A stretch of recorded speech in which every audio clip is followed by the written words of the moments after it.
Hello my dear students, आज हम कुछ क्वेश्चंस करेंगे जो कि हमारे फर्स्ट चैप्टर की एक्सरसाइज 1.2, 1.3 और 1.4 से रिलेटेड होंगे।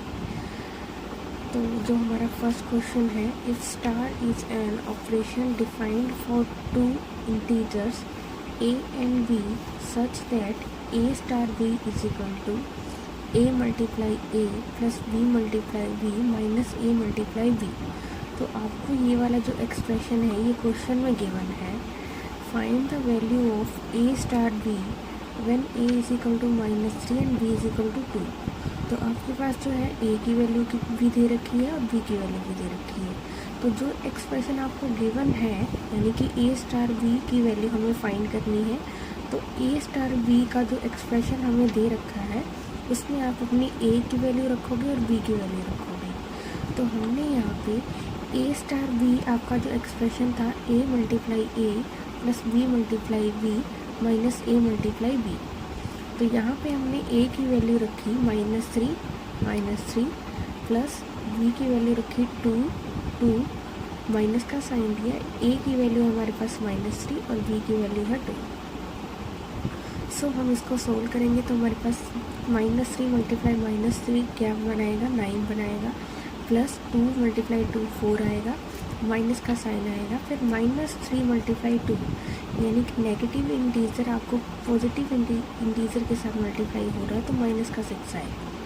सो 9 as it is, 4 as it is, यहाँ माइनस माइनस क्या हो जाएगा, प्लस हो जाएगा तो 6 आ जाएगा। सो इन सभी टर्म्स को हम ऐड करेंगे तो हमारे पास 19 आ जाएगा। सो हमारा जो सेकेंड क्वेश्चन है,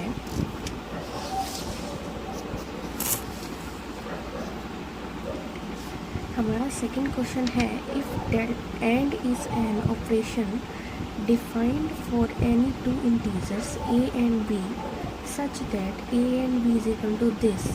यानी कि अब जैसे हमें ऊपर क्वेश्चन में जो एक्सप्रेशन था गिवन था, इसी तरीके से हमें जो सेकेंड क्वेश्चन है उसमें भी जो एक्सप्रेशन है वो गिवन है।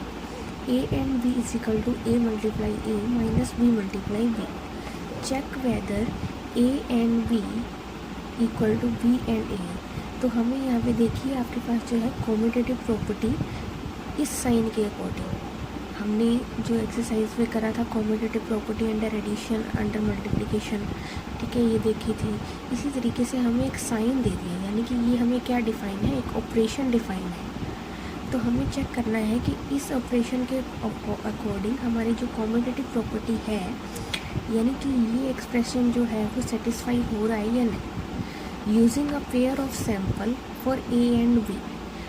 तो हमें जो है ए एंड बी की कोई एग्जांपल लेके, ए की वैल्यू लेके और बी की वैल्यू लेके हमें इस एक्सप्रेशन को प्रूव करना है, देखना है, चेक करना है। Check whether A and B is equal to B and ए।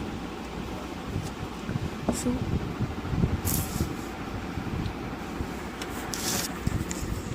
यहाँ पे जो हमारा ए मल्टीप्लाई बी है, जब हम a मल्टीप्लाई b करेंगे तो हमारे पास जो एक्सप्रेशन गिवन है वो a multiply a minus b multiply b है। यहाँ हमें चेक करना है कि जो हमारा a एंड b है वो इक्वल है b एंड a के। फॉर एग्ज़ाम्पल हमने एक एग्ज़ाम्पल ले ली जिसमें हमने जो वैल्यू ली है वो a इक्वल टू 2 ली है और b इक्वल टू -3 ली है।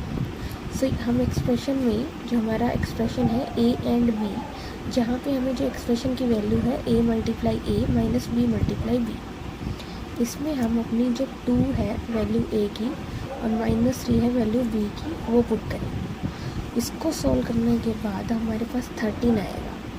देखिए इसको कैसे सोल्व करा है, 2 मल्टीप्लाई 2 आएगा, माइनस का साइन एज इट इज़, क्योंकि हमारे पास जो एक्सप्रेशन में जो था वो क्या था, माइनस था। b मल्टीप्लाई b, यहाँ पे हमने -3 लिया है, -3 मल्टीप्लाई -3 करेंगे सो हमारे पास क्या आ जाएगा, 4 माइनस 9, सॉरी यहाँ पे हमारे पास प्लस का 9 आएगा। फिर यहाँ पे प्लस माइनस क्या बनेगा, माइनस बनेगा। तो यहाँ पे हमारा जो आंसर आएगा वो कितना आएगा, -5। ठीक है जी, यहाँ पे हमारे पास जो आंसर है माइनस माइनस प्लस हो जाएगा तो प्लस का 9 आ जाएगा। 4 माइनस हम 9 करेंगे तो हमारे पास कितना आएगा, -5 आएगा। इसी तरीके से हम बी एंड ए करेंगे अब बी एंड ए करने पे हमारे पास जो एक्सप्रेशन है, हमारे पास गिवन क्या था, A multiply A minus B multiply B था। इसी तरीके से बी आगे चला जाएगा, ए आगे पीछे आ जाएगा, तो बी की जगह जो आपके पास ए की जगह था वो बी मल्टीप्लाई बी हो जाएगा, माइनस का साइन एज इट इज़, और ए मल्टीप्लाई ए हो जाएगा। सिमिलरली हम जो बी की वैल्यू है वो पुट कर देंगे और ए की वैल्यू पुट कर देंगे।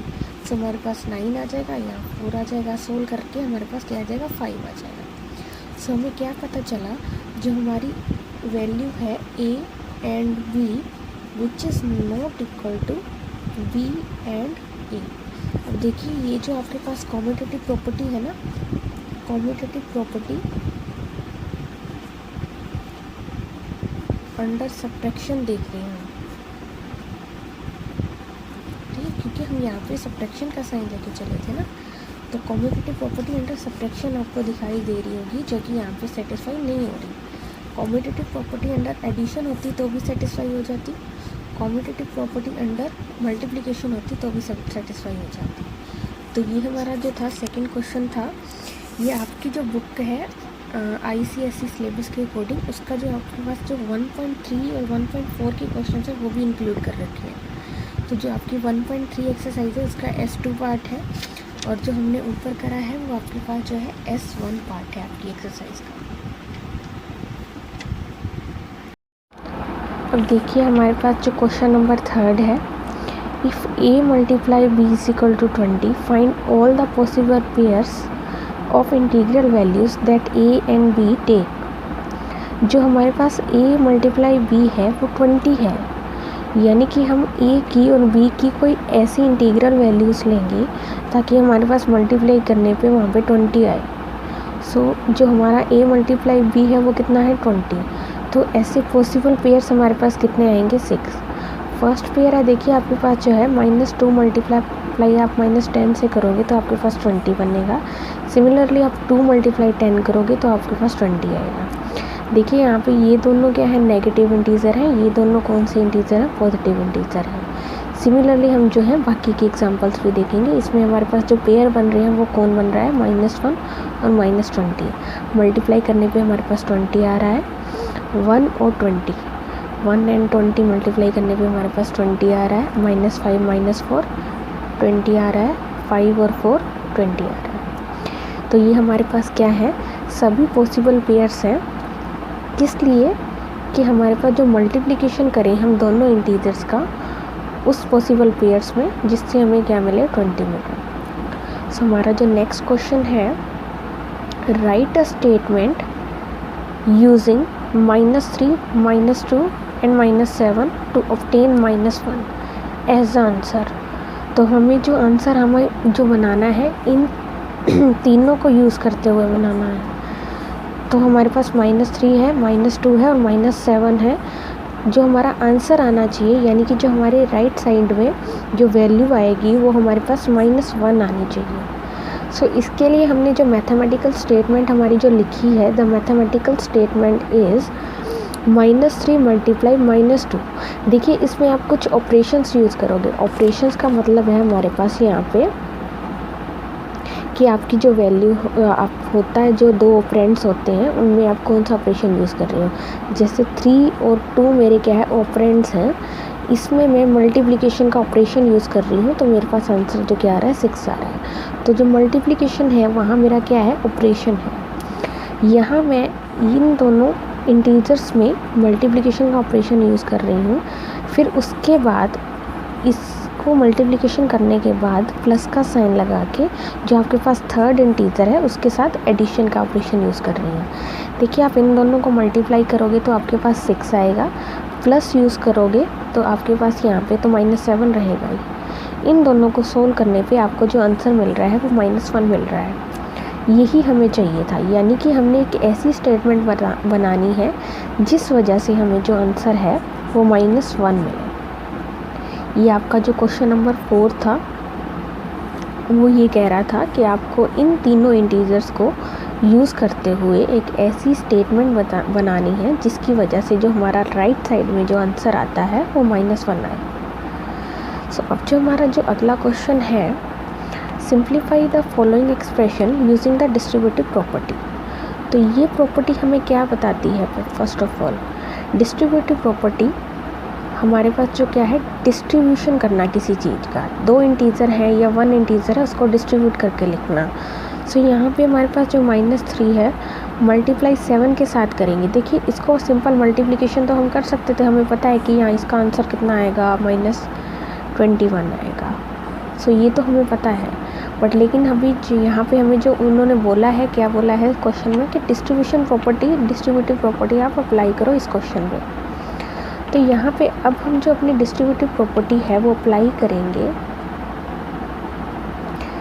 तो -3 मल्टीप्लाई 10, -3 मैंने क्यों लिखा, मैंने इस 7 को ब्रेक कर दिया 10 - 3 में। देखिए आपके पास वापस से 10 - 3 7 ही रहेगा, कोई डिफरेंस नहीं आएगा अगर मैं 10 - 3 लिख दूँ इस 7 को। सो ये 3 जो है -3 वो मल्टीप्लाई हो जाएगा 10 के साथ, और फिर -3 जो है वो मल्टीप्लाई हो जाएगा 3 के साथ। बीच में जो साइन है आपने वही यूज़ करना है, यूँ नहीं कि आप अपनी मर्ज़ी से यूज़ करोगे। सो इसको यूज़ करा तो हमारे पास क्या आया, यहाँ पे इसको सोल्व करेंगे तो 3 मल्टीप्लाई 10 -30 आ जाएगा, -3 मल्टीप्लाई 10 करने पे माइनस का साइन एज इट इज़ आएगा, इन दोनों को मल्टीप्लाई करोगे तो आपके पास -3 आएगा। देखिए ये चीज़ें क्या है आपको ध्यान रखनी है, ये साइंस जो है इनको भी यूज़ करना होता है हमने। अगर तो आपके पास दोनों इंटीजर सेम साइन के हैं तो आपके पास पॉजिटिव आंसर आएगा। इसी तरीके से अगर आपके पास दोनों इंटीजर्स आपके पास जो है अलग अलग डिफरेंट साइन के हैं तो आपके पास जो हमेशा जो आंसर आएगा वो नेगेटिव का रहेगा। मैं मल्टीप्लिकेशन की बात कर रही हूँ यहाँ पे। तो यहाँ पे -30 आ जाएगा, यहाँ माइनस का साइन है तो माइनस का साइन लेंगे, इन दोनों को मल्टीप्लाई करेंगे तो -9 आएगा। इसको सोल्व करेंगे तो माइनस माइनस प्लस हो जाएगा, तो -30 + 9 कितना आ जाएगा, -21। ये हमारा क्या आ जाएगा, आंसर आ जाएगा। सेम हमारे पास जो है वो नेक्स्ट क्वेश्चन है 33 मल्टीप्लाई -6 प्लस -33 मल्टीप्लाई 4। अब देखिए आपके पास जो ये वाला जो क्वेश्चन है इसमें आप डिस्ट्रीब्यूटिव प्रॉपर्टी कैसे अप्लाई कर सकते हो। देखिए ये पहले से ही ओपन हो रखा है, इसमें देखिए आपके पास 33 है, यहाँ पे भी 33 है, तो दोनों जगह अगर 33 सेम नंबर प्रेजेंट है तो उसको आप कॉमन निकाल सकते हो, यानी बाहर निकाल सकते हो। तो यहाँ पे अगर आपके पास मल्टीप्लिकेशन में है तो, अगर एडिशन में है तो वो बाहर नहीं निकलेगा। सो यहाँ पे 33 आपने बाहर निकाल दिया, मल्टीप्लिकेशन का साइन एज इट इज़ लिख दिया। यहाँ अगर 33 बाहर निकल चुका है इस फेज में से तो यहाँ बचेगा कौन, -6, तो -6 आपने एज इट इज़ लिख दिया, प्लस का साइन लिया। अब यहाँ पे देखिए आपके पास 33 बाहर निकला है, माइनस का साइन एज इट इज़ है, तो इसलिए यहाँ पे आप क्या लोगे, -4 लोगे। माइनस साइन वही रहेगा तो माइनस साइन 4 के साथ आ जाएगा। इसको सोल्व करेंगे अंदर वाली ब्रैकेट को तो -6 प्लस -4 आ जाएगा। 33 मल्टीप्लाई -6 -4, ब्रैकेट को सोल्व करने पे आपके पास -10 आता है। इन दोनों को मल्टीप्लिकेशन करेंगे तो आपके पास क्या आएगा, -330। तो ये आपका आंसर हो जाएगा। अब जो हमारा नेक्स्ट क्वेश्चन है 64 मल्टीप्लाई 99 प्लस 64। तो इस एक्सप्रेशन में आपको डिस्ट्रीब्यूटिव प्रॉपर्टी अप्लाई करनी है। तो यहाँ देखिए आपके पास 64 मल्टीप्लाई 99 के साथ हो रहा है, यह अकेला 64 है। इस 64 अकेला होने का मतलब है कि इसके साथ आपका जो है 1 मल्टीप्लिकेशन में है। तो यहाँ पे आप सेम पिछले क्वेश्चंस की तरह 64 आपने कॉमन निकाल लिया, यानी कि आपने 64 बाहर निकाला तो अंदर आपके पास 99 बचेगा, प्लस का साइन एज इट इज़ आ जाएगा। और यहाँ अगर 64 बाहर निकल चुका है तो यहाँ आपके पास 1 जो है वो बच जाएगा। तो यहाँ 64 एज इट इज़, मल्टीप्लिकेशन का साइन एज इट इज़, इन दोनों को ऐड करने पे आपको मिल जाएगा 100।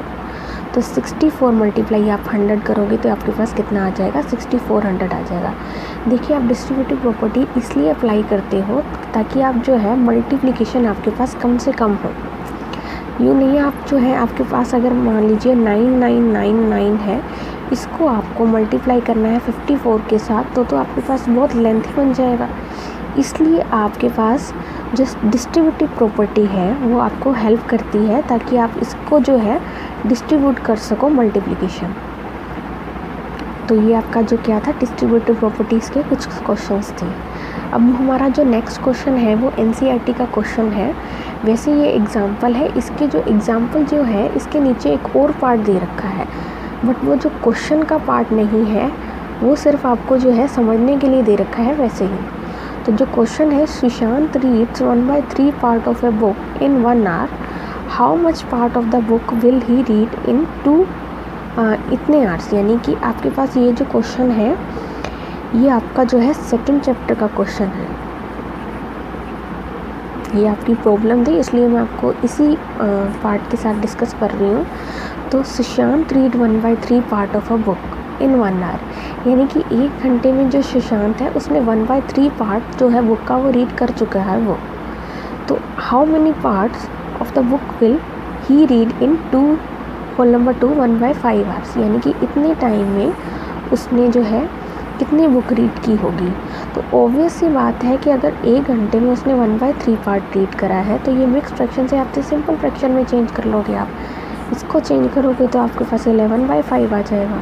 11/5 को आप 1/3 के साथ मल्टीप्लाई कर दोगे तो आपके पास क्या आ जाएगा, 11/15 पार्ट आ जाएगा। यानी कि इतना पार्ट जो है वो बुक का रीड कर लिया है उसने इतने टाइम में। सो ये जो आपका था सेकंड चैप्टर का जो फ्रैक्शन चैप्टर है उसका क्वेश्चन था। एक प्रॉब्लम थी वो भी मैंने इसी वीडियो में डिस्कस कर दी है। सो जो नेक्स्ट प्रॉब्लम आपकी थी, in a class +3 marks in a class test +3 marks are given for every correct answer and -3 marks are given for every incorrect answer। देखिए आपके पास जो ये वाले जो क्वेश्चंस हैं ये एग्जांपल्स में भी मिल जाएंगे। वैसे ये मोस्ट इम्पॉर्टेंट क्वेश्चंस हैं तो इसको अच्छे से समझ लेना। इस क्वेश्चन में ये बोल रखा है कि जो आपके पास अगर कोई टेस्ट हो रहा है उसके मार्क्स जो है आपके पास करेक्ट क्वेश्चन के +3 मार्क्स मिलेंगे और आपके पास जो इनकरेक्ट क्वेश्चन है उसके आपको -2 मार्क्स मिलेंगे, यानी कि -2 कट जाएंगे। अगर मान लीजिए आपके पास जो है क्वेश्चन 1 आपका सही होता है, क्वेश्चन 1 अगर आपका सही होता है और क्वेश्चन 2 आपका रॉन्ग होता है, क्वेश्चन 1 जो आपका है वो 3 मार्क्स का है और क्वेश्चन 2 गलत होने पे आपको -2 मार्क्स मिलते हैं। तो यहाँ पे जो आपका जो मार्क आएगा यानी कि आपका जो स्कोर होगा वो 1 रहेगा। 3 - 2 करोगे तो आपके पास 1 आएगा। तो जो हमारा जो क्वेश्चन है वो क्या कह रहा है, करेक्ट आंसर के लिए आपको +3 मार्क्स मिलेंगे और -2 आपको इनकरेक्ट क्वेश्चन के लिए मिलेंगे। No marks for not attempting any question, अगर आपने कोई भी क्वेश्चन अटेम्प्ट नहीं किया है तो आपका जो है कोई भी मार्क्स नहीं मिलेगा। सो आपका जो फर्स्ट पार्ट है, राधिका स्कोर 20 मार्क्स। अब जो राधिका का टोटल स्कोर है वो कितना है, 20 मार्क्स है। If she got 12 correct answers, how many question has she attempt incorrectly. देखिए अब जो नंबर ऑफ करेक्ट क्वेश्चन हैं वो कितने हैं, 12 हैं और जो राधिका का स्कोर है वो 20 है। तो अब देखिए जो टोटल स्कोर है आपको वो तो गिवन है ऑलरेडी, वो थोड़ी निकालना है आपको। तो इसको आप एक्सप्रेशन लिखोगे 20, जो आपको टोटल स्कोर है वो टोटल स्कोर कैसे आया, जब आपने जो आपका 12 क्वेश्चन थे वो करेक्ट थे, 12 मल्टीप्लाई आपने 3 करा प्लस, जब टोटल निकालते हैं तो हमेशा ऐड करते हैं, इस बात का ध्यान रखना है, प्लस करा तो आपके पास जो है -2 मार्क्स आए, किसके, नेगेटिव के। मल्टीप्लाई आपने कर दिया x यहाँ पे मैं डिनोट कर रही हूँ number of questions that are incorrect. ये आपको मैंने नोटबुक में अच्छे से लिखवा दिया था, ये आपको कुछ समझ में नहीं आया था इसलिए मैं आपको ये दोबारा क्वेश्चन करवा रही हूँ। तो यहाँ पे 20 आपके पास टोटल स्कोर है, इक्वल टू इन दोनों को मल्टीप्लाई करेंगे तो 36 आएगा, plus -2x as it is रखो, जो -2 है वो मल्टीप्लाई हो जाएगा x के साथ तो -2x आ जाएगा। सो ये 20 है, उधर जाके इस 36 को मैं माइनस कर दूंगी, -36 इज इक्वल टू -2x आ जाएगा। अब देखिए इन दोनों को सब्ट्रैक्ट करेंगे तो हमारे पास -16 आएगा, इक्वल टू -2x आ जाएगा। इसको यहाँ पे अगर मैं सॉल्व करूँ इस एक्सप्रेशन को तो मेरे पास क्या आएगा, -16 बाई -2 इक्वल टू x।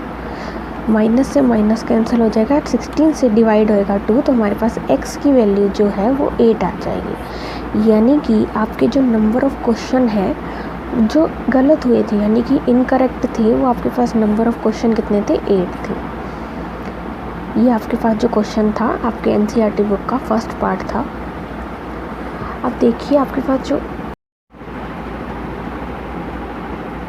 इसी तरीके से आपका जो सेकंड क्वेश्चन है, Mohini scores -5 marks in this test तो she has got 7 correct answer, how many question has she attempted incorrectly. Same वही तरीके का क्वेश्चन है, जो आपके पास -5 है वो टोटल स्कोर दे रखा है, यानी कि पूरे टेस्ट में उसके -5 मार्क्स आए हैं। इक्वल टू में जो आपके नंबर ऑफ क्वेश्चंस हैं सेम वही रहेगा, +3 मार्क्स मिलेंगे, जो उसके जो 7 है वो करेक्ट क्वेश्चन है, प्लस आपने अगर टोटल स्कोर लिखना है तो प्लस लिखोगे। फिर आपके पास जो है -2 आपके जो गलत क्वेश्चन हैं उसके आएंगे, मल्टीप्लाई आप करोगे x के साथ, क्योंकि आपको जो है इनकरेक्ट जो क्वेश्चन है वो फाइंड करने हैं। तो यहाँ पे -5 = 7 3 21 हो जाएगा, प्लस माइनस का 2x एज इट इज़, इसके साथ मल्टीप्लिकेशन होके -2x लिख दिया मैंने। तो यहाँ पे -5 -21 = -2x, यानी कि ये 21 लेफ़्ट साइड में जाएगा तो माइनस का होएगा, यहाँ पे प्लस का है। तो इसको सॉल्व करेंगे तो आपके पास -26 आएगा, यहाँ -2x रहेगा। इन दोनों को ये -26 है, ये 2 इधर इसके साथ मल्टीप्लिकेशन में है, लेफ़्ट साइड में जाते ही इसको डिवाइड कर देगा, यानी ऐसे हो जाएगा। तो माइनस से माइनस कैंसिल हो जाएगा, इन दोनों को डिवाइड करेंगे तो x की वैल्यू हमारे पास 13 आएगी, यानी कि 7 तो उसके जो है वो करेक्ट क्वेश्चन है, करेक्ट आंसर दिए हैं उसने, और जो 13 क्वेश्चन है वो उसके क्या है, इनकरेक्ट है। तो ये आपके पास जो था सेकंड क्वेश्चन था। अब देखिए आपके पास जो 8th क्वेश्चन है, an elevator descends into a mine shaft at rate of 6 minute 6 metre पर मिनट में। जो आपकी जो एलिवेटर है, जैसे मान लीजिए कि आपकी जो एक लिफ्ट है वो आपका जो है वो ग्राउंड फ्लोर तक जाती है, तो ग्राउंड फ्लोर तक जाती है तो जो 1 मिनट में वो 6 मीटर जाती है। If the descent starts from 10 metre above the ground level, how long will it take to reach -350 metre. तो जो आपकी जो लिफ्ट है, मान लीजिए जो आपकी लिफ्ट है वो अगर 10 मीटर से स्टार्ट होती है, वो जाती है आपके पास जो है -350 मीटर तक जाती है। यूँ समझिए कि आपकी ये जो आपका है ग्राउंड फ्लोर है, यहाँ आपका जो है 10 मीटर तक यहाँ से स्टार्ट हो रही है, 10 मीटर से स्टार्ट होकर वो जो है आपकी जो -350 मीटर तक जाती है। तो बताइए कि जो आपका जो -350 मीटर तक पहुँचने के लिए उस लिफ्ट को कितना टाइम लगा, हाउ लॉन्ग लिखा हुआ है तो कितना टाइम लगा उस लिफ्ट को पहुँचने के लिए। तो इस क्वेश्चन का जो आप लिखोगे वो कैसे लिखोगे, देखिए जो आपके पास जो टाइम है वो कितना है, 1 मिनट में तो वो कितनी जाती है, 6 मीटर जाती है, यानी कि 6 मीटर जो है आपका कवर हो गया 1 मिनट में। तो आपका जो टाइम है वो आप कैसे निकालोगे, देखिए यहाँ पे जो आपको 6 मीटर पर मिनट दे रखा है, ये आपके पास स्पीड दे रखी है, यानी कि जो उस लिफ्ट की जो है वो स्पीड कितनी है, 6 मीटर पर मिनट। ये जो आपका जो यानी कि 1 मिनट में वो कितना डिस्टेंस कवर करती है, 6 मीटर डिस्टेंस जो है वो कवर करती है आपको। अब जो आपके पास टोटल डिस्टेंस है, टोटल डिस्टेंस आपके पास कितना हो गया, टोटल डिस्टेंस आपके पास हुआ है, ये आपके पास 10 मीटर तो था ही, 10 मीटर से लेके आपके पास 350 मीटर तक जाती है, -350 यानी कि आपके ग्राउंड फ्लोर से भी नीचे तक जाती है। तो यहाँ पे जो 10 मीटर प्लस में 350 मीटर है वो आपका जो है टोटल डिस्टेंस हो जाएगा, यानी कि 360 मीटर आपके पास टोटल डिस्टेंस आ जाएगा। सो अब जो है हमें क्या निकालना है, टाइम निकालना है। तो बेसिकली टाइम जो है आप रीड करके आए हुए हैं, जो टाइम क्या होता है हमारे पास, डिस्टेंस बाय में स्पीड। वैसे तो अगर हम स्पीड निकालते हैं तो स्पीड का जो होता है speed equal to distance by में टाइम होता है। तो यहाँ पे जो है ये टाइम जो है इसके नीचे आ जाएगा, स्पीड इस साइड चला जाएगा तो स्पीड निकाल लेंगे, टाइम है तो टाइम इस साइड आ जाएगा और स्पीड इस साइड आ जाएगी तो टाइम निकल जाएगा। सो हमारे पास जो डिस्टेंस है वो कितना है, 360 मीटर है, और जो स्पीड कितनी है वो 6 मीटर है, 6 मीटर पर मिनट है, यही है ना, 6 मीटर पर मिनट। तो ये हम इससे डिवाइड करेंगे तो हमारे पास कितना आ जाएगा 60, यानी कि उसको कितने मिनट लगे 60 मिनट लगे। अब जो 60 मिनट है विच इज़ इक्वल टू हमारे पास 1 आवर, यानी कि जो उस लिफ्ट को 10 मीटर से स्टार्ट होके हमारे पास जो है वो -350 मीटर तक जाएगी, तो उसको जो है 1 घंटा लगेगा, यानी कि 1 आवर जो है 1 आवर में वो अपना जो है डिस्टेंस अपना पूरा का पूरा कंप्लीट करेगी। देखिए अब जो हमारे पास जो नेक्स्ट क्वेश्चन है, question number 9, the temperature at 12 Noon was 10 degree centigrade. जो हमारे पास जो 12 नून यानी कि दोपहर का जो टेम्परेचर है वो हमारे पास 10 डिग्री सेंटीग्रेड अबव ज़ीरो, यानी कि 0 से ज़्यादा आपके पास 10 डिग्री सेंटीग्रेड वो टेम्परेचर दे रखा है। If it decreases at the rate of 2 degree centigrade per hour, यानी कि 1 घंटे बाद जो है वो जो आपका टेम्परेचर है वो कम होता जा रहा है। जैसे मान लीजिए आपका जो है 12 बजे आपका जो है वो 10 डिग्री था, 1 बजे जो वो आपका गिर जाएगा, टेम्परेचर डिक्रीज़ हो जाएगा, यानी कि 8 डिग्री सेल्सियस हो जाएगा। फिर 2 बजे चेक करा आपने वो 6 डिग्री सेल्सियस हो जाएगा, ठीक है। तो इस तरीके से जो आपका जो पर आवर है, जो 2 डिग्री सेंटीग्रेड आपका जो टेम्परेचर है वो डाउन होते जा रहा है, यानी डिक्रीज़ हो रहा है अनटिल मिडनाइट, यानी कि आधी रात तक जो है 12 AM तक जो है वो जो आपका टेम्परेचर है वो फॉल होता रहेगा। At what time would the temperature be 8 degree Celsius below zero. देखिए यहाँ पे जो 8 डिग्री सेल्सियस बिलो ज़ीरो लिखा हुआ है, इसका मतलब आपके पास जो है -8 डिग्री, -8 डिग्री आपको टेम्परेचर है वो नोट करना है कि वो किस टाइम पे जो आपका -8 डिग्री सेल्सियस आएगा। What would be the temperature at midnight, midnight यानी कि 12 AM पे जो आपका टेम्परेचर है वो कितना होगा। देखिए आपको जो इस क्वेश्चन में 2 क्वेश्चन दे दिए। फर्स्ट है कि -8 डिग्री सेल्सियस जो है वो कहाँ पे होगा, किस टाइम पे होगा। दूसरा आपके पास जो है वो मिडनाइट पे जो आपका टेम्परेचर है वो कितना होगा। सो जो यहाँ पे हम स्टार्ट करेंगे, अगर देखें तो 12 नून पे जो था 10 डिग्री सेल्सियस था। 12 PM यहाँ पे मैं डिनोट कर रही हूँ। 1 PM में जो आपका टेम्परेचर है वो 8 डिग्री सेल्सियस हो जाएगा। 2 PM में जो आपका टेम्परेचर है वो 6 डिग्री सेल्सियस हो जाएगा। 2 डिग्री पर आवर डिक्रीज़ हो रहा है। तो आपके पास जो 3 PM में आपका जो टेम्परेचर है वो कितना हो जाएगा, 4 डिग्री हो जाएगा। आपके पास जो अगला है 4 PM में आपका 5 डिग्री 2 डिग्री हो जाएगा। और 5 PM में ये हो जाएगा 0 डिग्री। सिमिलरली हम आगे चलेंगे तो हमारा जो टेम्परेचर है वो 6 PM में -2 डिग्री होगा, और 7 PM में हमारा जो टेम्परेचर है वो -4 डिग्री होगा। 8 PM में हमारा जो टेम्परेचर है वो -6 डिग्री होगा। 9 PM में जो हमारा टेम्परेचर है वो -8 डिग्री होगा। तो यही हमारा यहाँ तक ही हमारा फर्स्ट क्वेश्चन था, जहाँ -8 डिग्री सेल्सियस आए वहाँ जो हमारा हमें टाइम नोट करना है। तो 9 PM में जो हमारा जो टेम्परेचर है वो -8 डिग्री है, यानी 8 डिग्री सेल्सियस बिलो ज़ीरो है। उसके बाद हमें मिडनाइट तक का टेम्परेचर निकालना है। तो 10 PM में जो आपका है वो -10 डिग्री सेल्सियस। 11 PM में जो आपका टेम्परेचर है वो -12 डिग्री सेल्सियस। सिमिलरली 12 AM में जो आपका टेम्परेचर वो -14 डिग्री सेल्सियस, यानी कि रात के 12 बजे 12 AM पे जो मिडनाइट के 12 AM है यहाँ पे जो आपका टेम्परेचर है वो -14 डिग्री सेल्सियस हो जाएगा, यानी कि -14 डिग्री सेल्सियस का मतलब 14 डिग्री सेल्सियस बिलो ज़ीरो। ये आपका क्या आ जाएगा, टेम्परेचर आ जाएगा। तो ये हमारे पास जो कुछ क्वेश्चंस थे जो आपके जो फर्स्ट चैप्टर है इंटीजर्स चैप्टर से रिलेटेड थे, जो आपको स्टेटमेंट क्वेश्चंस हैं वो भी मैंने करवा दिए हैं।